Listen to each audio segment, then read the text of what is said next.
always a privilege for us to be able to be in this situation and ask you guys questions, and we're always a little bit in awe of anybody who steps up to the plate to run for public office, so thank you again. We'll just jump in with, start with you, Oliver. Maybe just give us, introduce yourself and just tell the people why you're running. Sure. Yeah, I grew up in rural Deschutes County, southeast of Bend, a neighborhood called Sundance. Went through Bend La Plagne schools from elementary school through high school. When I graduated high school, I moved to Southern California to go to college and thought I was putting Central Oregon in the rearview mirror. And little did I know how lucky I was to have grown up here, and it wasn't until I got away and experienced the other side that realized how fortunate I was, really. The woman who is now my wife, I met at college, and we'd come up to visit a couple of times a year over summer and Christmas, and started to think, okay, we're getting ready to get married, thinking about kids, what kind of lifestyle do we want, and realized like this is really where we wanted to spend our lives and raise our family. It took us a while to figure out how to do that. Grad school and starting her career, me going back and retraining, but we were finally able to move home in 2014, and literally to home, the property where I grew up. It's not the house that I grew up in because that burned in the Skeleton Fire in 1996, but still that plot of land was pretty special. My parents bought it in 1980 when they moved over here from Canby, and really wanted, it was really exciting for my kids to be able to grow up there too. So we made a multi-generational household, and kids, Sylvia and Dean, they're 8 and 10, are surrounded by people who love them. And, was a huge help during COVID. My mom being able to step in and help with the kids while Amy and I work.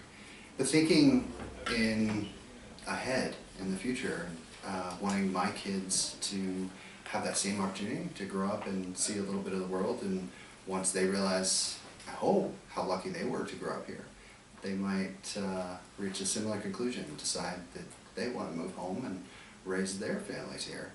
And I'm less certain today than I was when we moved back that that's going to be something that they're able to do, just given the cost of living and issues around livability, and is this going to remain a safe and healthy community for them. I think right now we still have more good than bad, but I'm worried about the way we're trending, and I think it's time for new leadership and to bring in somebody with vision for the future and willingness to take action and tackle some of these challenges. So when I think about what I want to do as county commissioner, really focus on housing affordability. It's been a major obstacle for me as a clinic manager. I was a paramedic and a nurse, and now I manage 2 clinics for St. Charles, and hiring medical assistants, social workers, nurses, anything. Housing is the major barrier. That and childcare are the 2 things that I hear the most that are keeping people from taking jobs or remaining in their jobs. And I think that's got to be a priority for everybody, not just for the economy, but also at the root of our homeless problem is lack of housing and inability to afford it, and that really affects the livability of this community. But at the same time, I think it's really important that we preserve what we love about this place, which to a large degree for many of us is the open space that surrounds us, our forests, farms, natural deserts. And so we need to be intentional about how we address the housing crisis and make sure that we're not sacrificing what it is that draws people to live here in the first place. And then as a healthcare professional, I'm especially interested and passionate in our healthcare and improving our services. Our public health department, even the county budget document called out it lacked resiliency coming into the pandemic, and they've built up a lot of capacity, but it's very short term, and I want to make sure that we are investing in the future to make sure that we have a robust health system, not just in public health, but behavioral health and direct clinical services as well. County has a reproductive health clinic that's a safety clinic, and it's important that that be open and available to people, and that they be able to provide those services without interference or bias. Right. So. Tony? So, yeah, current Deschutes County Commissioner, honored to be serving here in Deschutes County, Southern Deschutes County resident. My wife grew up here originally. We got married in the island of Maui in Hawaii many years ago, and we made our way back here for our son to go to school. So he was able to go to school in the Pine school system for a dozen years, and he's about 5 years out of school now. So very successful, happy environment for our family over the years. As I say, current county commissioner, we take it in from all directions. We're managing growth, obviously, is the big picture here. It's a lot, kind of more fun to be growing than instead of shrinking. We're coming out of a couple of years of COVID, worldwide pandemic, and I think Deschutes County's done a wonderful job. We had a lot of resources to be able to put the high volume vaccine clinics in place for people that were looking for it, and we do have a healthy, robust health department.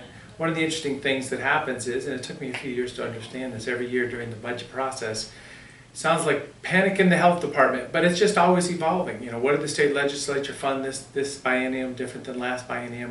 Where are we going to spend some general fund dollars in the health department? So a lot of good things happen there, but it's very dynamic too. It's always, well, it's going to look different next year, but it looks different every year. So that's one of those things. Since I've been in office, we brought the stabilization center on, so we've got a premier facility here in Deschutes County. In fact, 4 years ago, it was the time we were committed to it. It wasn't open yet, and it was coming online. So as I say, when I was running 4 years ago, we were talking about the stabilization center, but now it's in place, and it's a premier facility. People across the country are coming in to take a look at it. Decided to build a Veterans Village. We found some county property, put in 15 units. It really got some momentum. The industry started to partner with us. The units were built, the facility, the parking lot was paved. We ordered a common building for that, and it's together. It's a wonderful facility, fully utilized. We've had 6 people rotate out of there, so just some huge accomplishments. I do think of myself as a steward of the land. I mean, we all like clean air and water. It's very important. It's scary times with dry conditions over a multiple year period. When you talk to the water master in the state water department, they say this is a robust aquifer. There's water here. It's water's going down a little bit, so that's always scary. It's about allocation and storage and distribution for agriculture, but that's a state level issue. When we do land use, basically we have to check a box to do they have water rights or not, because people try to pull it into the county commission, and we can be advocates, let's be smart users of water, but it's not our domain specifically. One of the things I've always held is sound fiscal policy. Deschutes County was an amazing level of government way before I got here. Self-funded for health care, PERS reserve, a robust general fund, just reserves in each department. So that's been, my goal. As I say, it's easier doing it while you're growing too, because each year we've been able to keep a tax rate low, a little bit less than the maximum, but the whole system still keeps growing, so it's really interesting. In the next few years, I want to see I advocate for a secure residential treatment facility. So that's that place where people can go, court-ordered, behavioral mental health issues, and we've just got to build that next 16-bed facility here in Deschutes County. There's a project, we're putting one up in Redmond, and it's being discussed right now. Measure 110 has got a big pot of money growing right now, so hopefully we're going to qualify for that, be able to put that out there. Courthouse addition, 2 judges, were authorized by the legislature, and we're going to build a 3-story building addition to the existing courthouse. So that's going to be $30 to $40 million. $20 million used to be the chunk of a project, and now inflation and cost of construction has gone up so much that, man, we're talking about the next size. And that just jumped on us. We were thinking, okay, 20-something million, but now it's going to be 30-something million. So it's really, that just happened. We were planning on 20-something million the whole time. Accessory dwelling units in the rural county, what an opportunity. And it's all about groundwater protection, water supply, transportation, but that opportunity for properties that are two or more acres, residential existing in the rural. So there will be some opportunities there, working on the land use code for that. So yeah, I mean, I'll wrap up for the introduction. Honored to be serving here in Deschutes County, and yeah, we're in the middle of a process to get elected. Yeah. Just before we go forward, I just counted we have about 15 questions. So when we go forward, 1 to 2 minutes for the responses for these, if you guys don't mind. If whoever goes first, if the person would like to rebut any, after both people have answered, that's fine, but just keep your rebuttal to about a minute.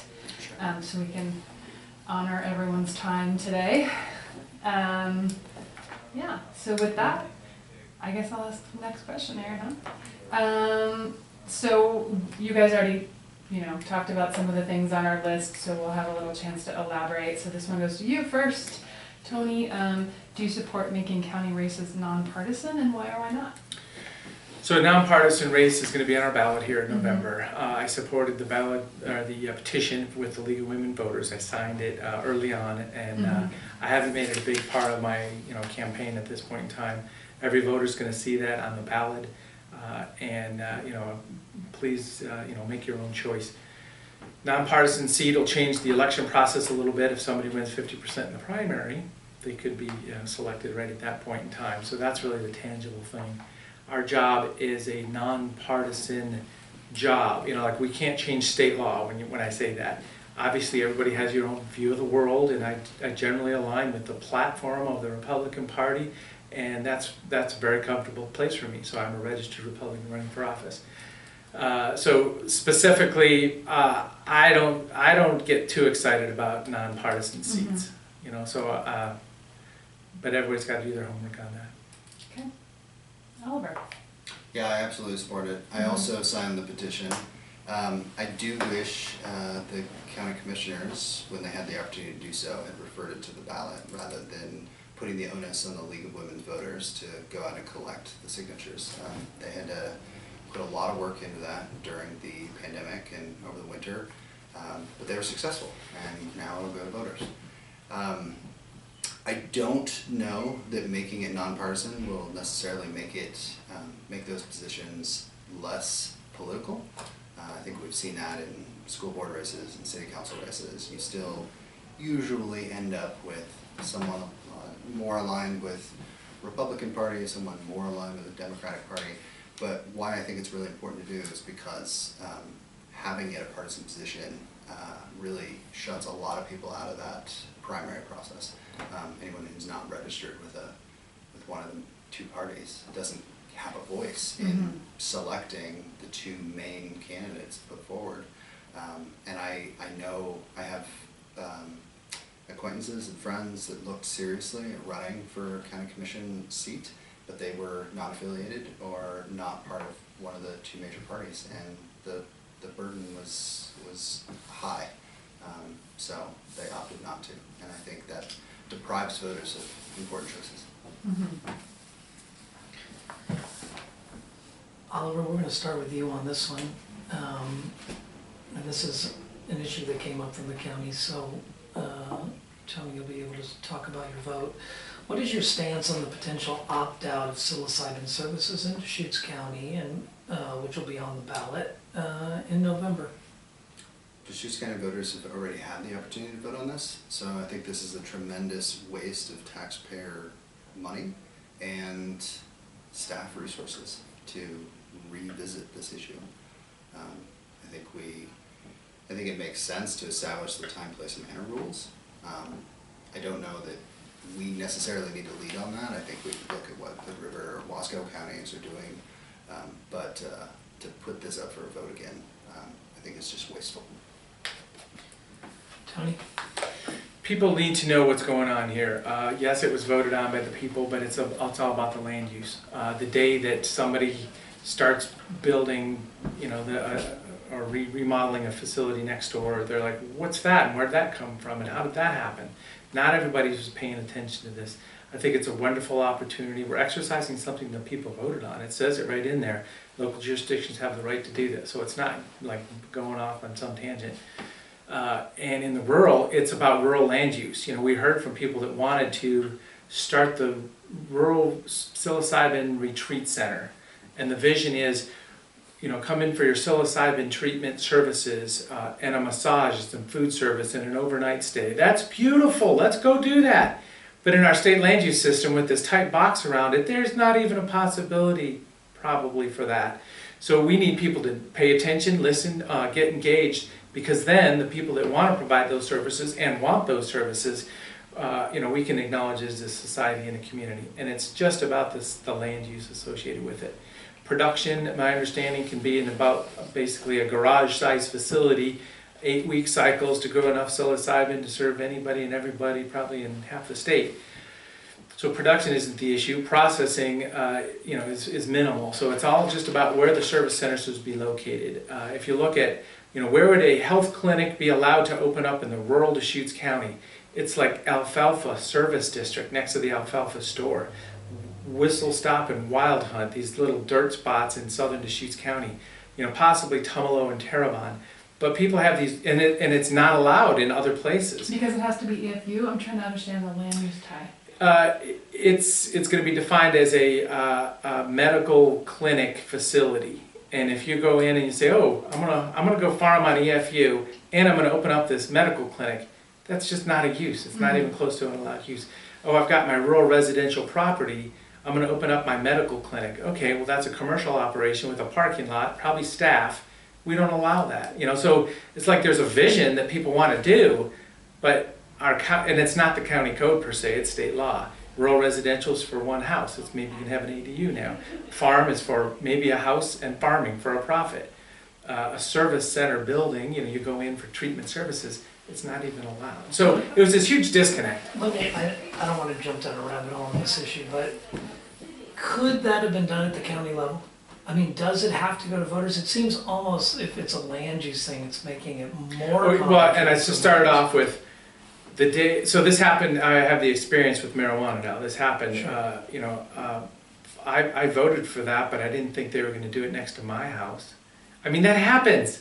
And then also it's more of a marketing opportunity than anything. It's not a judgment from my, as one vote. I'm not here to judge. I'm here to market. Okay, folks, if we're going down this path, let's be informed, because the day that in the community development department writes somebody a permit for their service center in the rural county, it's just such a different use than we've ever had before. So it's just land use. And I keep saying it's just land use, but we need to digest what that really means. I want to ask a quick follow-up to Tony. Obviously, since you've been serving, you have the record. Mm-hmm. There were a number of public meetings about this. It appeared to me from watching that there was overwhelming support from everyone who came. What was going through your mind when, there's all this overwhelming support for this, and then you still put it on the ballot? I mean, you said it's about sharing the information. In the ballot, the trigger response is, why are they trying to stop it? But I'm trying to advertise it, basically. City of Bend is not putting it on the ballot, so January 1st you go into the City of Bend and you say, I want to put services in my house across from the source over there, and they're going to get a permit for it. So we already have the opportunity in Deschutes County. The City of Redmond, Lapine and Sisters, I think Redmond's, they did like a 2-year opt-out discussion or something like that. So it happened different in every one. So it's not stopping it, it's really just getting people up to speed. And remember, we're doing the community development department is putting the rules and regs in place to be adopted before the end of the year. Fair enough. Okay, so another one you guys have talked about, this one starting with you. Going through the pandemic, other violent incidents in recent years has shown a spotlight on mental health and the need for more services. Do you believe the county health department is adequately funded, and what specific departments would you support funding at a higher level? So Deschutes County Health, as I was talking about it earlier, it's dynamic. It's just always very dynamic. There's little internal reserves for a program, so sometimes a program will be funded by the state, and if we have the staff to do it, we'll implement a program, or not, we'll roll it over for a year. And we do an annual budget, so it's always dynamic.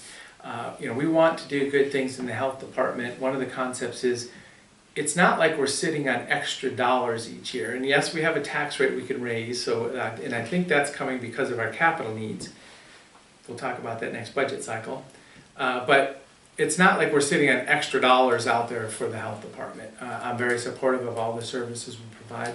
Public health is restaurant inspections, and we do charge for that, and we've subsidized it with transit room tax also. And then behavioral health, you know, the stabilization center, you know, so think about this, we redeveloped a building, displaced parole and probation, now we're spending $7 million to build a building for parole and probation that was displaced for the stabilization center. So we're spending money all over the place on that. You know, the black and white of, do we need a bigger health department? That's, you know, there's needs all around that thing, and I mean, I support the growth of it, I guess. Is the it bottom line. adequately funded? Do you feel comfortable with the level of funding it's at? Yes, so the message I want to hear from my health director is we're going to do the best we can with the resources we have. I mean, that's just a mindset, right? I get paid X amount and monthly as a commissioner. I'm going to do hopefully the best choices I can with the resources I have. I mean, that's the way it is. State legislature sends everybody on a roller coaster every 2 years because you know, it's whose project get funded. You're going to have 2-year biennium for this program, and we don't know what's going to happen next time. We used to do this, but now we're going to do this. So really, we're almost jerked around by the state more than the local funds, because we do put money in the health department, millions. Sure. Oliver, do you want me to repeat the question? My answer is no. Our public health and behavioral health departments are not adequately funded. The clinical services needs to expand. They need additional space so they can see more patients and provide more services.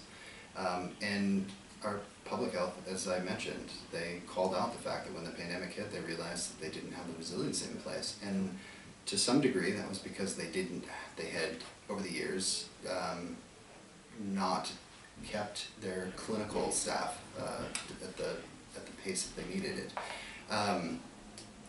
I am very cognizant of the fact that there is not a whole lot of money to tap into, but there is also a mindset from the Board of Commissioners that the staff is very aware of where their priorities lie and whether they support the mission. And I think there's also a lot of opportunity for unleashing staff time. I'm amazed watching the Board of Commissioners meetings and how much time by staff is wasted in what seems like micromanagement.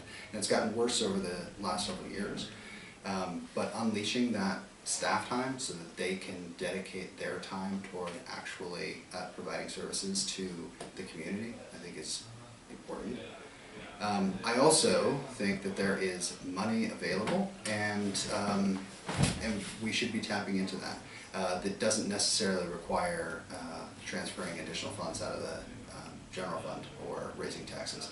For instance, early last year, the behavioral health services came to the county commissioners, and anytime staff wants to pursue a grant, they have to ask for permission to apply for the grant, they have to ask for permission to accept the grant. If it's awarded, they have to ask for permission to spend the money on the grant, which is what I mean when I'm talking about micromanagement and wasting of staff time. But in this case, it was $100,000 to put into school-based health centers to provide additional support to vulnerable communities, LGBTQ, BIPOC, Spanish-speaking students, students that are more vulnerable. Tony voted against allowing them to apply for that grant. That's $100,000 that whether it goes to us or it goes to somebody else, this OHA is going to deliver that money. Why would we pass up the opportunity to capture those dollars to help particularly our most vulnerable populations, particularly our youth, when that investment has such large dividends over the long term? Did you want to respond to that? Sure. The memo from staff and the state Oregon Health Authority says BIPOC and communities of need and all that, and my only message was, hey, wait a minute, if we're doing good things, we're going to do good things for everybody. Why are we accepting all this buzzword terminology from the state legislature on this? I mean, that was the moment. I'm like, oh, now we're seeing the state legislature and the Oregon Health Authority give us money because they want us to outreach to. And I'm like, that's not everybody, that's just a subset. If we're here to serve everybody cost effectively, let's not play this game. It is political, perfectly political at this point. I'm here for everybody, and yeah, I mean, if there's issues, let's go to outreach to them. But yeah, that was just a moment where staff came in like, well, the state said we need to do these kind of outreaches. I'm like, oh. Oliver, I had a follow-up for you. Yeah. So, I mean, the kind of things that you're talking about are certainly shining a light, but are you saying that without raising taxes or needing additional funds, that you believe you will, as a county commissioner, be able to adequately fund the mental health departments? No. Public health nationally has been woefully underinvested in for decades, and we see that today. And I think that we need to create a lot more funding for public health in particular, and for behavioral health, because the cost to our community is so great. And so greater investment in prevention and early treatment saves us a tremendous amount of money in the long term. But I'm not sure that that's something we can solve in isolation, but I think it would be extremely helpful and valuable to have elected county commissioners who understand and are willing to go and advocate both to our state legislatures and our federal Congress. But that begins with appreciating that we are underfunded and we need a lot more support. I'd like to respond just a little Sure. bit. I mean, so we live in a one-party state and majority in the Washington DC. So we go advocate, and you know, there's just the big infrastructure, the big relief programs. There's all kinds of dollars flowing out there.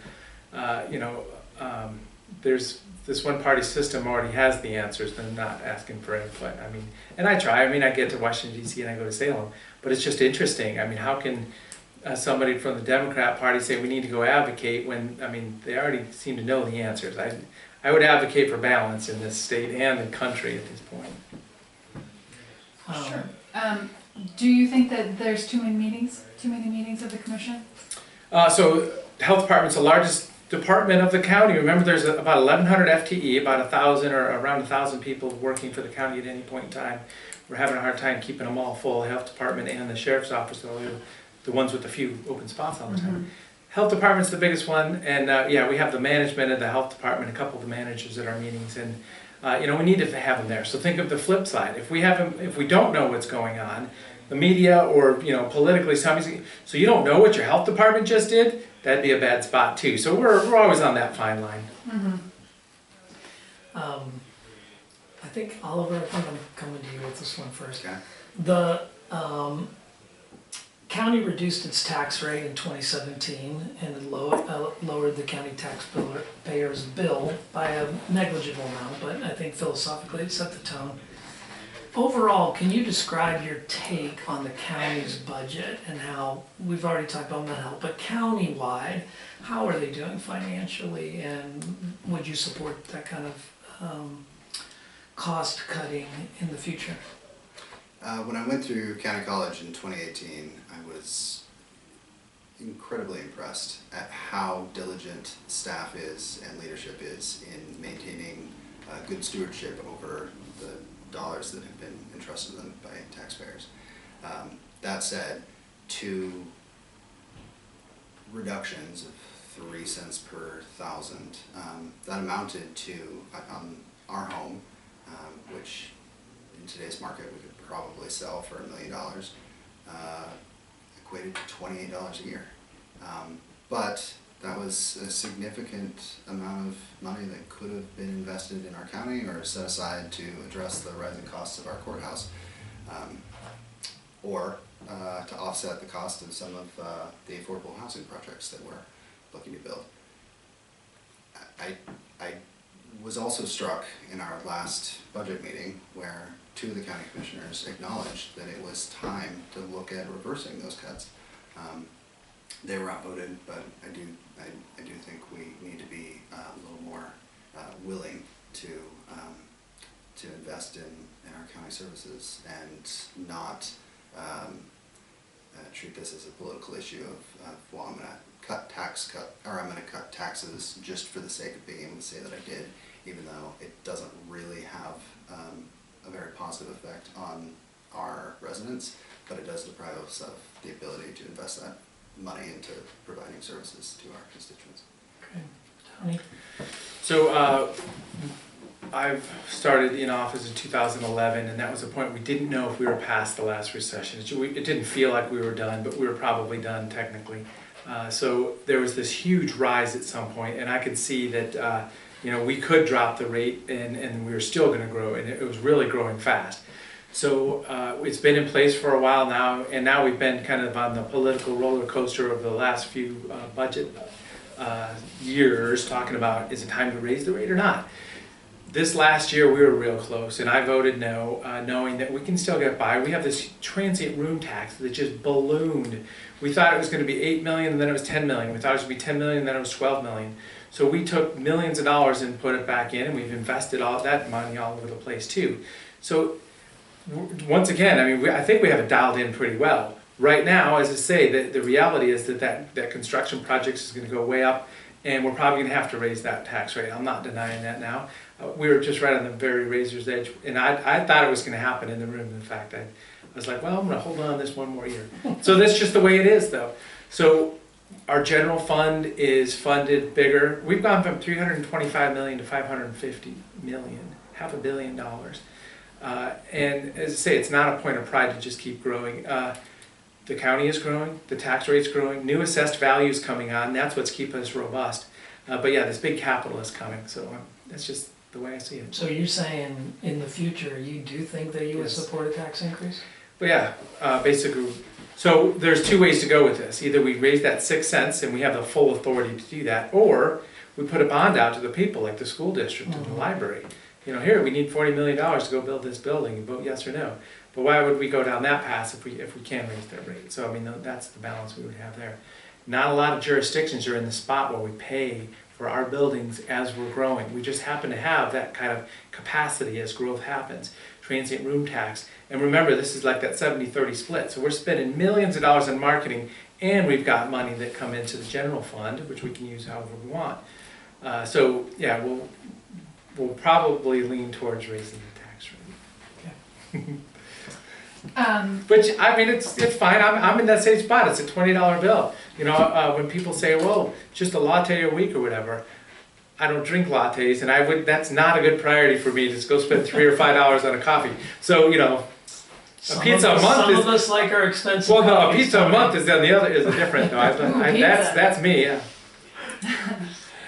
As it pertains to, and this is to you starting off here, Tony, right? Is that where we're? I think so, yeah.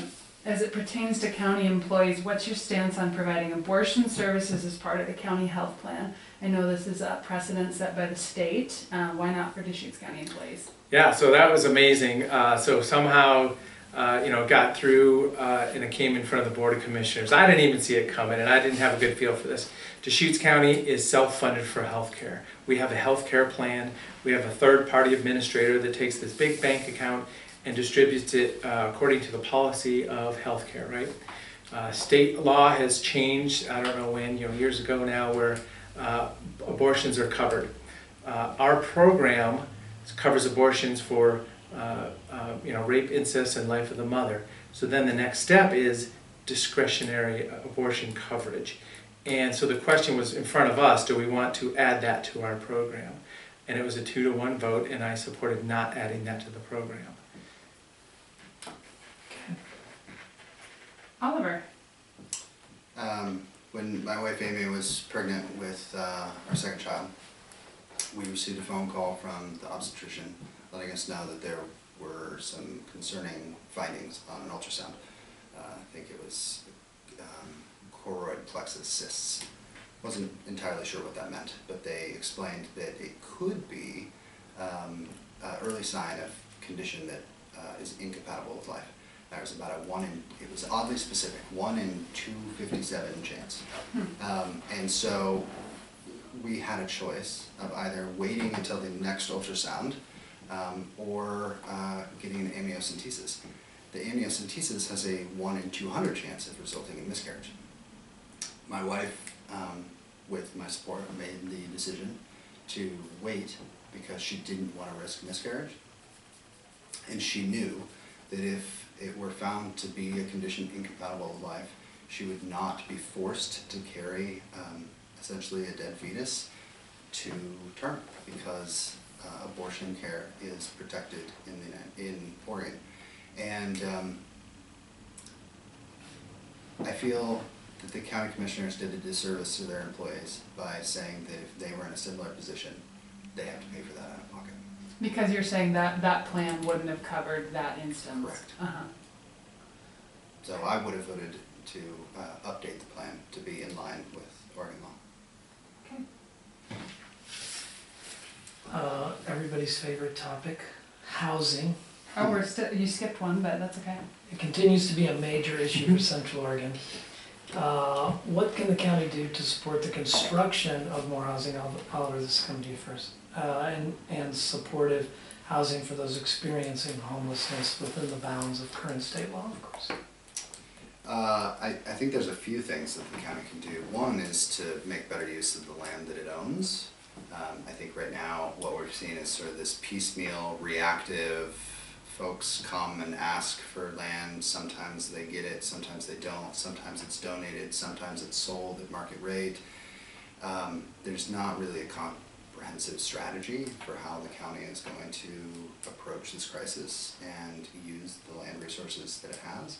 And I think we can think beyond just sale and donation.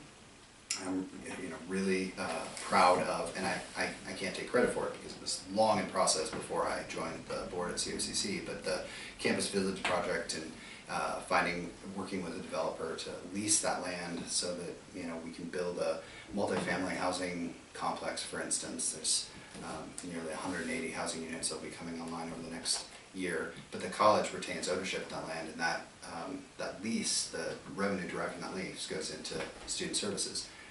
That's the mission of the college. The county could approach that in a different way. I think, talking to Katie Brooks at the chamber and sort of her experience at Port of Vancouver and how they turned land they owned and were able to develop it using leases and other options. I think there's a lot of things that we can do to make better use of the land and help to address this crisis. At the same time, I think following the lead of Lane County and their community benefits bidding program that really incentivizes the builders that we hire on major capital projects to invest in their employees and their contractors and to make sure that the folks doing the work actually have good, solid benefits, living wages, and most importantly, apprenticeships. So we're helping to create additional workforce because that's one of the other challenges of being able to make housing affordable is the lack of people that can do the work, because we lost so many of them after the recession and it's been hard to build that workforce back up. So construction of housing. Deschutes County, when you're in the county with the state land use system, you don't advocate for density in the rural. That's kind of the philosophy of the Senate Bill 100 land use system. We're partnering with each one of the cities. We have destination resort discussions. So I advocate for urban reserve. So the city of Bend, looking backwards, maybe 20 years ago, should have been working on an urban reserve. Where are we going to grow someday? Because the urban growth boundary UGB ask got remanded back, and it's been a long time and many millions of dollars. So that's UGB work. So I have, let's figure out what that looks like. I still support, and I love the idea. You leave Bend, you drive in the rural, and you enter Redmond. That's what we like to see. Maybe that European style. I've been to Europe, but didn't really pay attention to land use at the time. But what does it look like to be able to have a little town and then rural between it? So that's a good vision. I do support the opportunity of some rural development, small parcel acreage, 2, 3, 5 acre, doesn't fit with state land use, but this is what I'd like to see. It gives you the opportunity to, have a garden, a greenhouse, and a dog, and then maybe a couple pigs if you do 4-H, that kind of thing. So I do like that idea. Water, then it gets to water. Oh, everybody's going to have a well. Yeah, you take 5,000 gallons a day possible. Certain percentage of that is going to go through, showers, baths, washing the dishes, and going to the bathroom. It's going to go back into the ground table. So I don't think it's that scary to allow more rural exempted uses, it's called. One house, 5,000 gallons a day kind of deal. And then at that point, we've invested all kinds of money. In fact, transient room tax and the ARPA dollars, which is federal dollars, into the housing efforts. when it boils down to it, I want to empower builders, real estate developers to be successful in a private market, so they're creating wealth, swinging hammers, wearing a hard hat, doing all that stuff, and being able to have productive citizens paying taxes to make the whole thing roll along. We got to watch out for too much government subsidized dense housing, because I don't know that it's not going to roll. You know, it's like, oh, I live in this apartment the government gave me, I don't have enough money, but now I don't have anywhere else to go, and it's just kind of a dead end in the big picture. Can you elaborate a little bit on, you mentioned using room tax dollars for housing projects, just to refresh people's memories about how that. Transient room. What did I say? Room tax dollars, transfer room tax, yeah. So, I guess, yeah, I don't have an example offhand on that as I'm starting to think it through, but, you know, those are some of the flexible dollars we have to be able to do this kind of thing. I always want to know, is it possible to build, tourist-related housing with that? Well, and then, Sun River, we did change the zone in the Sun River Business Park for apartment style. So we changed the zone so you couldn't put an apartment next to the businesses that are over there for Sun River proper. Now they haven't been able to execute on that. So, yeah. So It'd fundamentally, be good if we could. philosophically, you Because- supported that. But Oh yeah, well, we did change the county code for that. Sun River, is a big push in the summer. Mount Bachelor's a big push in the winter. It's really, and that could happen someday because the zone is over there and there's a few acres for that over there. Well, we dovetailed right into, do you support changing existing regulations to allow ADUs on properties in the wider counties? I think this starts with Tony? I think, yeah, we're paired up here, it looks like, yeah. Losing track here. Well, so yeah, state legislatures authorized that, so that means that we have the opportunity. It's a dependency of the wildfire map now, though, and we can't proceed, well, we can proceed on 2,500 lots or so that are, well, no, we can't proceed until they have the map. When they had the first version of the map, there were some areas that weren't in high or extreme, and those places you can just go put an ADU on, as soon as the map is published. But without that map, we can't do it. So the state put a dependency that now the Department of Forestry hasn't quite delivered on yet. That's why it's going to matter to get that map published. Okay. The way the law works. And accessory dwelling units in the rural counties, 900 square feet maximum, state law. 2 acres or more, state law. The decision space we have is within 100 feet of the house. Does that mean corner to corner or within an envelope of the house? The commissioner that I work with said we should just, it needs to be a little cottage. And I'm like, no, it could be a barn-dominium with a 900-foot apartment in it. So there's different views on what could we really do there. Barn-dominium. Mm-hmm. That's a I thing. learn something new every day. But people do that already too. You build a big shop and you put a put a kitchen and a bathroom in the corner and you enclose it and call it a bedroom, and it's like no it's not, nobody lives there, don't worry about it, but there's a bedroom, kitchen, and a bathroom. Right. So we kind of do that already with shops, and which that's the realtors in the county. They're always in a tough spot when they go to sell somebody's property and like, well, Bonus space. yeah, exactly, how do you define that? Yeah. So that happens all the time. So I'm enthusiastically supportive. Possible transportation SDC, system development charge, $5,000, 4,800 and something. So that's the one SDC that the county has in place. So that could be, the one SDC would have to pay. And also, if you have a septic system, all of a sudden, it's made for a single family home up to 3 bedrooms. You've got 2 or 3 more bedrooms. The whole septic system's gonna have to be upgraded, which will trigger nitrate reducing probably because of state law in most places. So yeah, there's going to be some expenses to go do that, but we'll figure it out. I'm looking forward to it. Oliver, what's your take on Yeah, ADUs this in is the one. county? This is one place that I think Tony and I are in alignment. I mentioned that I grew up in the rural county, moved back, and when my wife and I initially started talking about moving home and making this multi-generational household, we wanted to build an ADU, but we couldn't. And we saw lots of folks doing it and sort of skirting the rules. Bonus but space. we didn't want to be in that position, and so we opted not to. Ultimately, we added on to the home, and we're looking at adding on again so that our kids can each have their own bedroom if we can make it work financially. But having the ability to build an ADU, particularly because as families age, it's really useful to either have a place for kids to come home to, or for caregivers to live in, or for older parents to move into so that their family can come home and move into the older space. But I am content with the state rules sort of around the use of ADUs, because I think they really should be centered on helping families to stay in place as opposed to creating income streams or bringing in recreational visitors. We skipped one, should we go back to it? I was gonna press on, but if you wanna I do, I think this is one that's, fire away. Yeah. That'll mix up There you go, it'll mix up the question. order, That's yeah. okay, there we go, because now Oliver, I'm gonna ask this one to you. County employees, including the Deschutes County Clerk, are responsible for administering and certifying elections in our area. How confident are you in the safety and integrity of the county's elections? I am absolutely confident. I mentioned before that I went through county college in 2018. As part of that program, you get to see you get to be there on election night and actually see the ballots come in and how they're counted and the signatures are verified. I have absolute confidence in our clerk and their staff to make sure that our votes are counted and counted correctly. Thank you. Counting election ballots is like having a bank account. I mean, it's got to be on. And if we don't have confidence in our system, we don't have confidence in the elections. Deschutes County, the joke would be that since I'm in office, man, I don't want to ever end up on the national news for having a hiccup at the clerk's office. Not my responsibility, it's the clerk's responsibility. Clackamas County had smeared barcodes. What a mess. That was a real shame.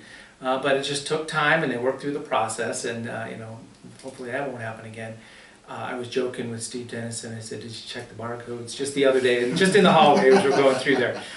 So I absolutely support. There's drop boxes around the county. I've had people ask me, should we have cameras on those drop boxes? So, and I don't have an answer for that. I should ask the clerk that. But just the other day, somebody asked me that. And so people are very aware right now, and let's make sure we're all confident in the system. But you feel confident? I do feel very confident, yes. All right. Tony, I'm gonna come to you. Mixing Things it are up. getting crazy in here. Are there steps that the county can take to preserve groundwater in the region? So as I say, it's an awkward spot when we have a land use application like the Thornburg Resort come through, because we're hearing it. People are like, yeah, I cannot believe you're authorizing that right now with these dry years. It got hot. It was authorized many years ago. The water rights have been transferred, approved by the state, and everything's done, and it's been done. So now is the time you go build. If you saw it just in the newspaper about 2 weeks ago, the developer, he said, I'm gonna reduce the water usage on this property. It's gonna be a lot more efficient than what we were starting to do.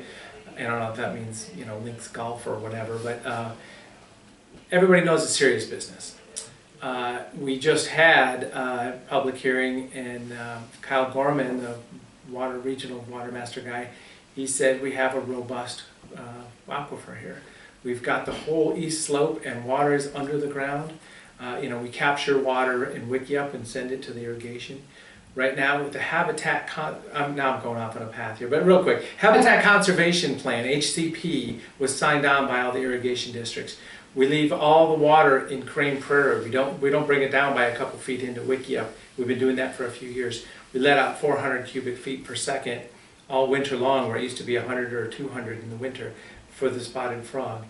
So Wickiup's never going to look the same.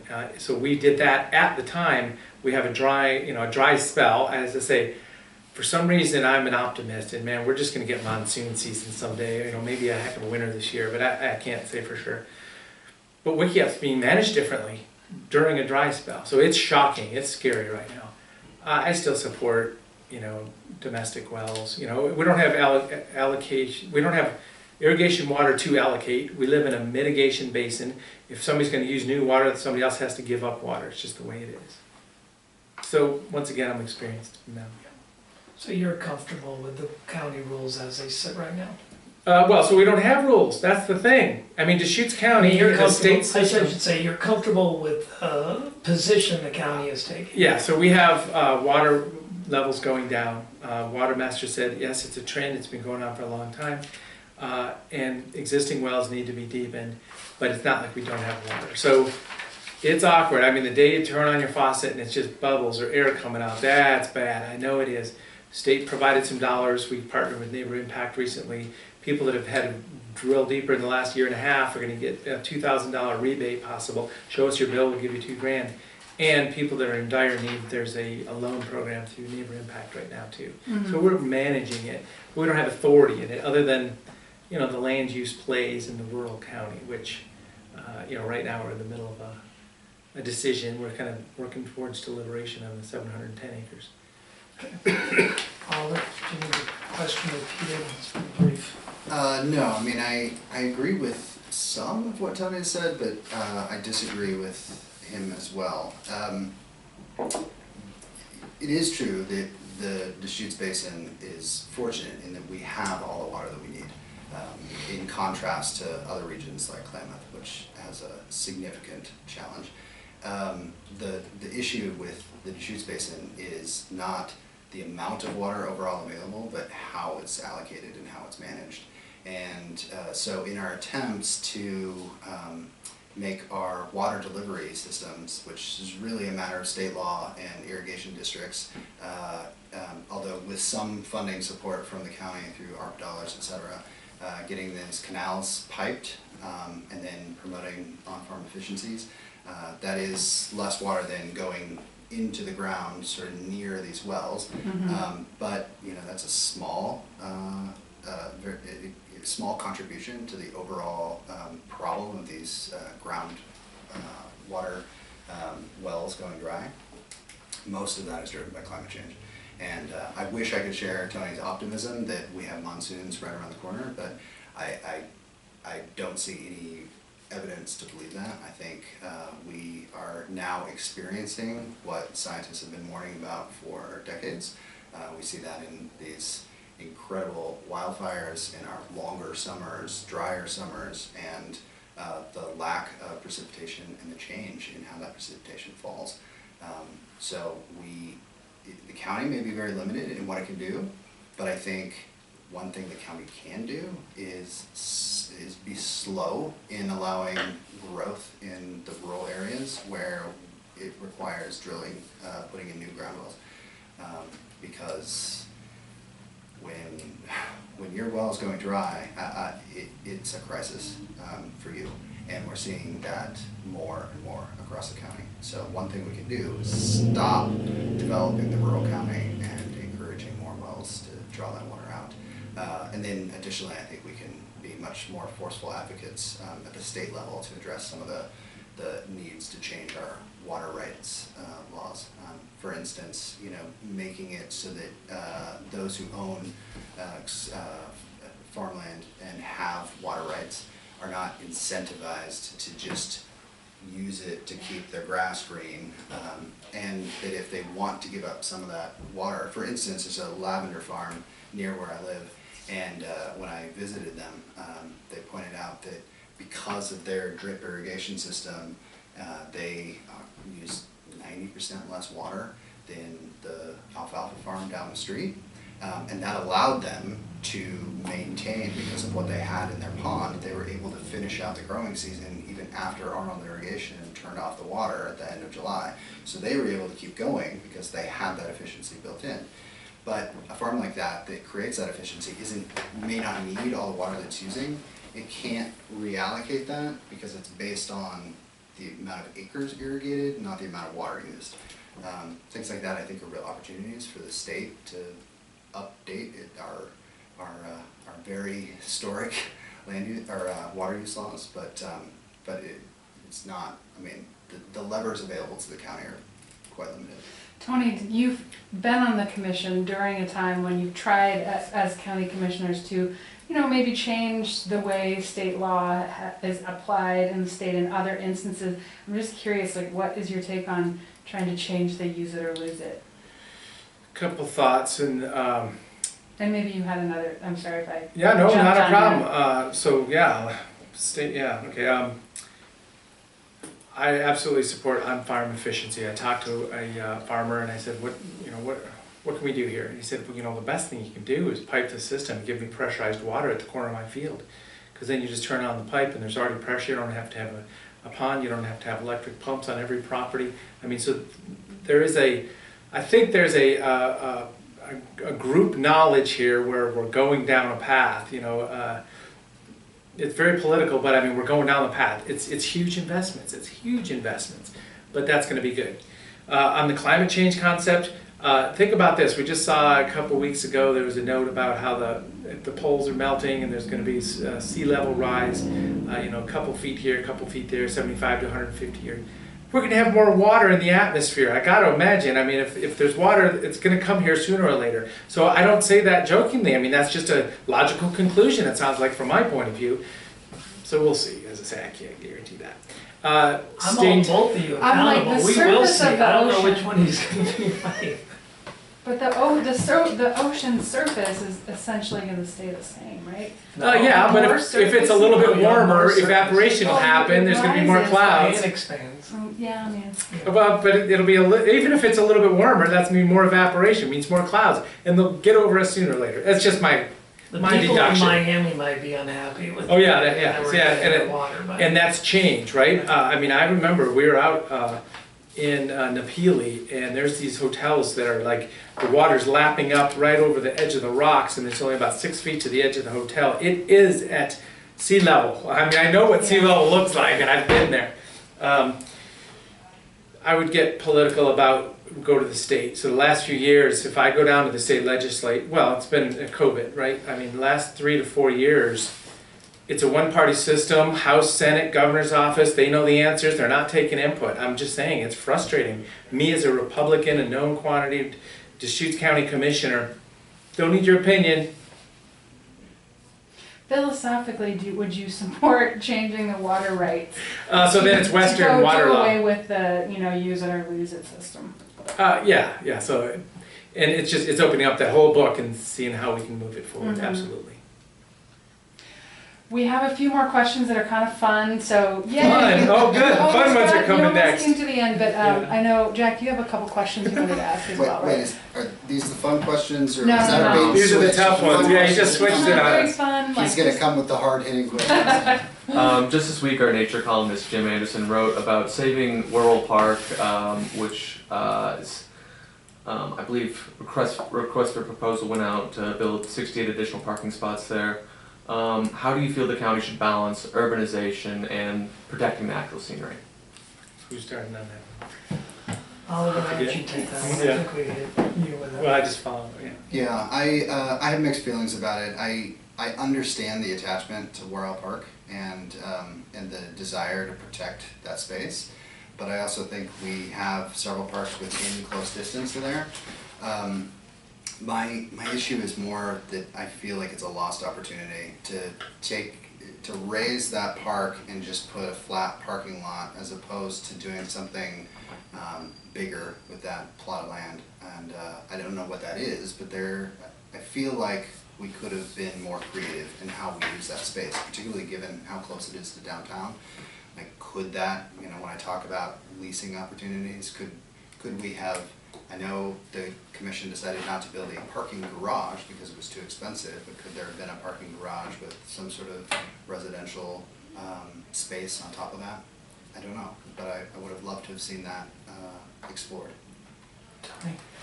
So, since we made the policy choice and it was 2 to 1, we've learned it is a true geological feature on the ground. We were shared photos from 50 years ago and 80 years ago, and the website sure explains a lot of it. Save Worrell Park.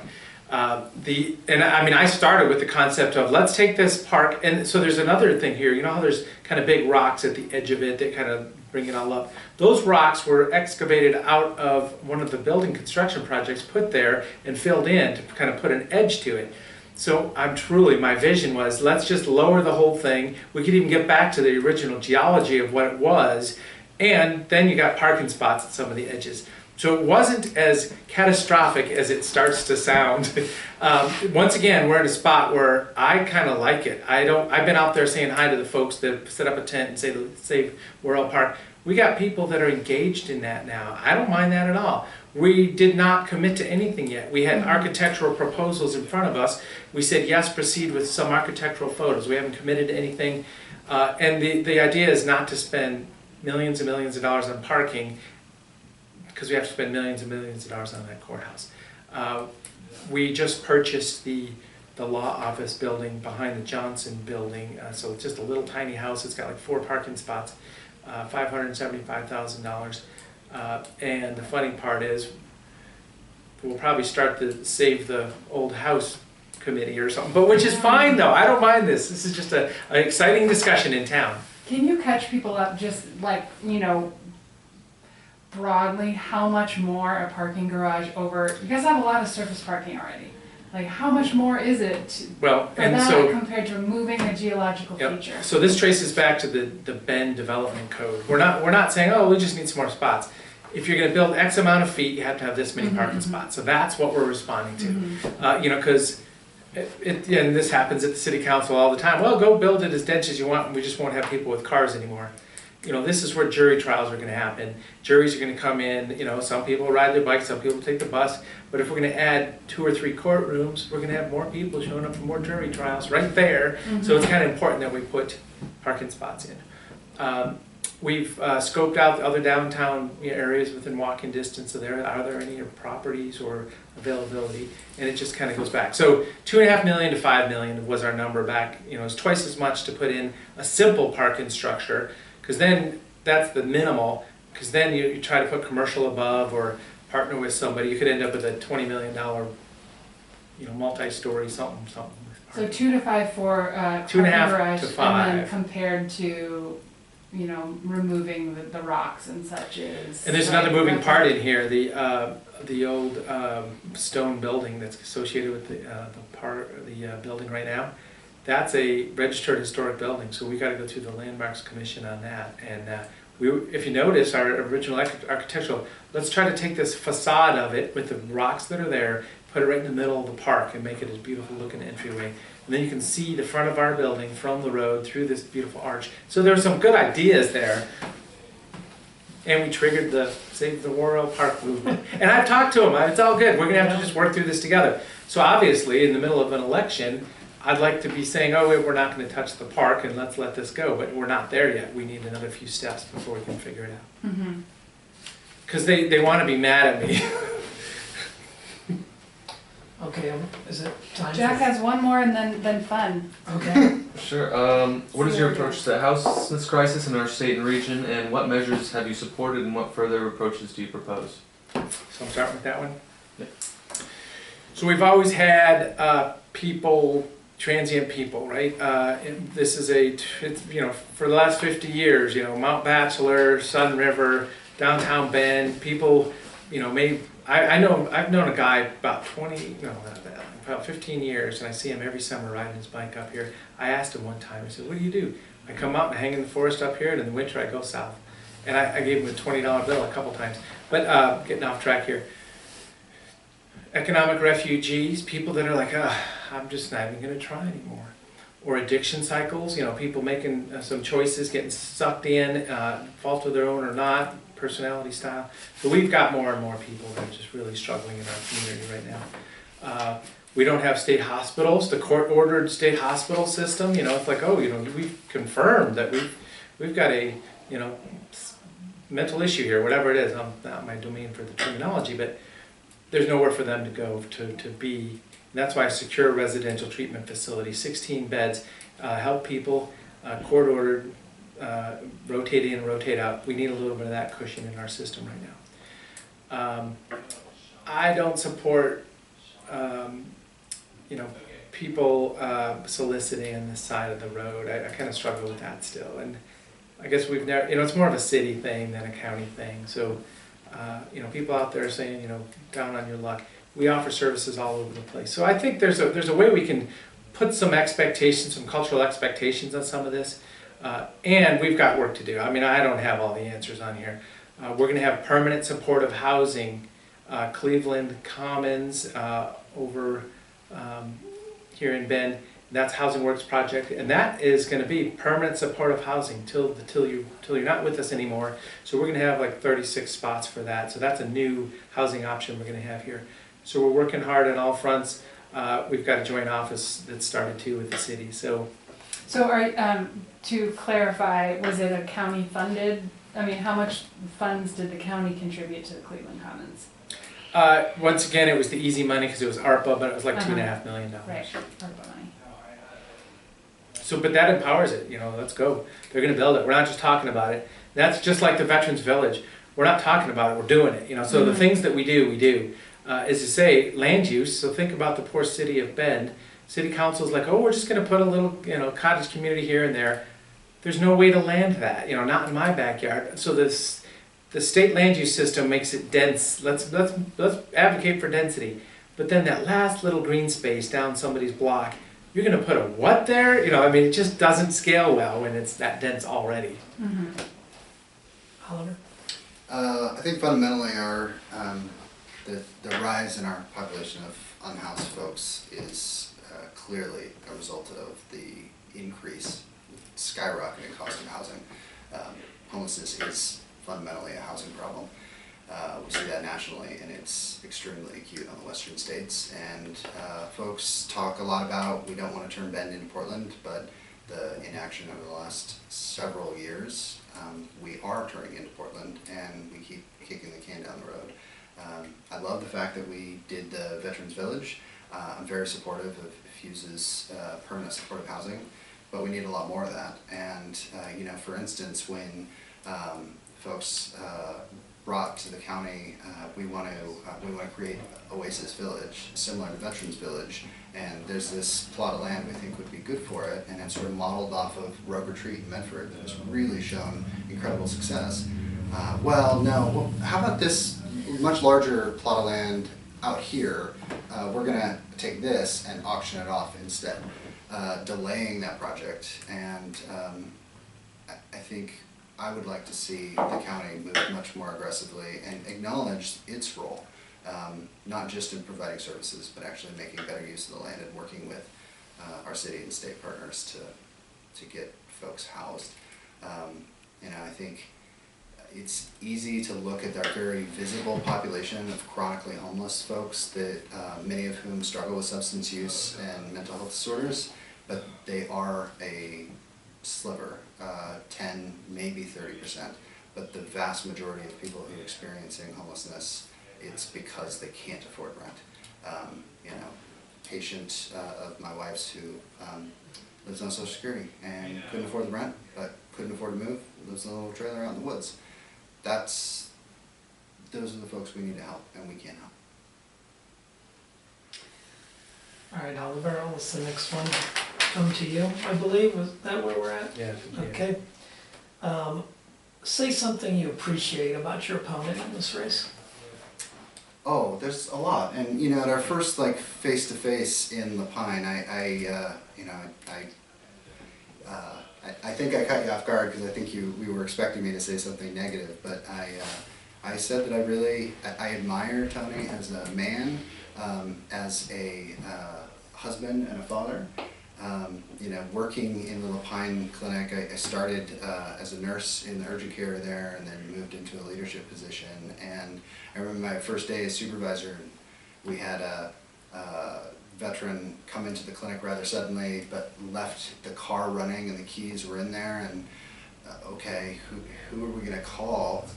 And I didn't know the area well enough, so I called Kathy, and she turned me on to Integrity Auto, and they came right over and helped it. So I admire... Who's Kathy? Tony's wife. Gotcha. Okay. And so I admire Tony's as a person, and I think his willingness to serve is genuinely rooted in caring about the community. We just disagree on how best to address these problems. Tony? So we kind of know each other as couples from different things over the years, so that's why we can talk like that. Oliver's been serving in our La Pine community at the health clinic, which is really valuable. In fact, yeah, vaccine for my wife, right? So I mean, a lot of history there.